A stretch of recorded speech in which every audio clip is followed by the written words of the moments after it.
ٹھیک، نقطہ بالکل واضح ہو گیا۔ اچھا، ہم سبھی جو حفظ فروج کی بنیادی قدر ہے پہلے آپ نے بتائی، جس وقت اس میں تجاوز ہو جاتا ہے، یعنی اگر یہ سوسائٹی کی سطح پر وہ حساسیت نہ رہے، سوسائٹی اس کے بارے میں کوئی عملی اقدام کرنے کی پوزیشن میں نہ ہو اور اس کو بالکل ایک نارمل نارم کی طرح گوارا کر لیا جائے، تو اصل میں یہ جو اسلام کی پورا ایک شاخلہ بنتا ہے جو سماجی سطح پہ ایک دوسرے سے متعلق ہوتا ہے، آپ نے پہلے سب سے اس کو اس لیے بھی بیان کیا کہ اگر یہ ختم ہوتا ہے تو پھر اس کے بعد جو باقی کی چیزیں اسی تہذیب سے جو اقدار پیدا ہوں گی وہ بھی ممکن نہیں، اور خود پورا کا پورا مذہب کا جو مطالبہ ہے وہ بھی پورا نہیں ہو سکتا۔ قرآن مجید نے بھی جہاں کہیں بنیادی اخلاقی اقدار کا ذکر کیا، سب سے پہلے اسی کو بیان کیا۔ اچھا، یعنی جس طرح سے مثبت چیزوں میں سب سے پہلے عدل کو بیان کیا ہے، اسی طرح منفی چیزوں میں سب سے پہلے فواہش کو بیان کیا ہے۔ تو اس سے ہمیں یہ بتایا ہے کہ جو سب سے بڑی مثبت قدر ہمارے پیش نظر رہنی چاہیے وہ عدل اور انصاف ہے۔ عدل اور انصاف پر معاشرے قائم ہے۔ اگر عدل نہیں ہے، انصاف نہیں ہے، تو پھر یہ سمجھ لیں کہ یہ ڈور ڈنگروں کا غلہ ہے، یہ انسانوں کا معاشرہ نہیں ہے۔ اسی طرح اگر فواہش کو عام کیا جاتا ہے، منفی پہلو سے دیکھیے، تو اس کا نتیجہ بھی یہی نکلے گا۔ اس کے نتیجے میں خاندان کا ادارہ ختم ہوگا، بچوں کو جو حفاظت میسر کرنی مقصود ہے وہ کمزور ہوگی، زیادہ سے زیادہ گھرانے سنگل مدر کے گھرانے بن کے رہ جائیں گے۔ یہ اسلام گوارا نہیں کرتا۔ ہم چاہتے ہیں کہ ہمارے ہاں بچے محفوظ ماحول میں پیدا ہوں۔ ایک بچہ جب پیدا ہوتا ہے تو اس کو 20-25 سال تک ایک خاندان کی حفاظت کی ضرورت ہوتی ہے، بلکہ اب تو اس سے زیادہ ہو گئی ہے، کیونکہ تعلیم اور اس طرح کی بہت سی چیزیں اب بڑا وقت لے لیتی ہیں۔ پہلے 10-15 سال میں بھی بچے اپنے پاؤں پر کھڑے ہو جاتے تھے۔ اس صورتحال میں والدین اس کی پشت پر موجود ہوں، اس کے اخراجات پورے کرنے کے لیے تیار ہوں، وہ اس کے معاملات کو سنبھالیں، اس کی تربیت کریں۔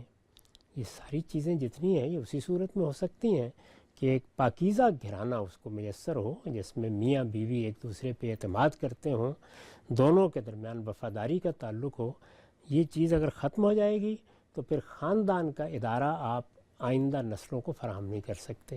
تو ہمارے ہاں یہ بچے کے حقوق کے تحفظ کا مسئلہ ہے، اس وجہ سے اس میں ہم حساس بھی ہیں، حساس رہنا چاہیے ہمیں، اور اگر ہمارے لیے ممکن ہو تو اس میں ہمیں قانون بھی بنانے ہیں۔ ٹھیک، آخری سوال ہم سب آج کی نشست کا، یہ جو پہلی قدر ہے ہماری تہذیب کی، اس کا جو ریشنیل آپ نے بتایا وہ تو اپنی ذات کے اندر، اگرچہ ہمارے ہاں تو وہ دینی حکم کے پس منظر میں پیدا ہوا ہے، لیکن اپنی ذات کے اندر ایک انڈیپینڈنٹ عقلی جس کو آپ کہتے ہیں میرٹ رکھتا ہے۔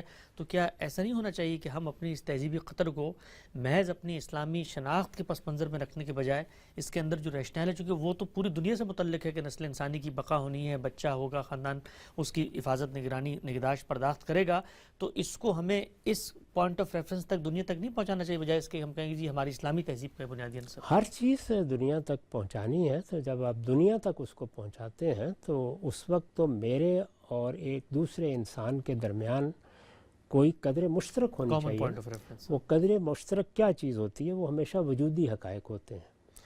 وجودی حقائق وہ بھی ہیں جو میرے ان ظاہری حواس سے میرے سامنے آتے ہیں، وہ بھی ہیں جو باطنی حواس سے آتے ہیں۔ تو اخلاقی اقدار سب کی سب باطنی حواس کا مشاہدہ ہے، تو اس لیے میں اسی اصول پر پہنچاؤں گا۔ لیکن جس مضمون کا آپ حوالہ دے رہے ہیں اس کے مخاطب مسلمان ہیں، ان کو یہ بتایا گیا ہے کہ تمہارے ہاں اپنی تہذیبی روایات کے بارے میں حساسیت کم ہو رہی ہے یا ختم ہو رہی ہے، تو یہ یاد رکھو کہ تمہاری تہذیب کی بنیادی قدر عبودیت ہے۔ یہ کھو دو گے تو اپنی تہذیب کیا، اپنے مذہب کی روحانیت کو بھی کھو دو گے، اور تمہارے ہاں جن چیزوں کو بنیادی عناصر کے طور پر وجود میں آنا چاہیے وہ کیا ہیں۔ تو وہاں مخاطب اور لوگ ہیں۔ جب باقی دنیا کو خطاب کرنا ہوگا تو وہی چیزیں جو ہم اپنے پس منظر میں بیان کرتے ہیں وہ ان اصولوں کی بنیاد پر بیان کی جائیں گی جو دوسروں کے ہمارے درمیان مشترک ہیں۔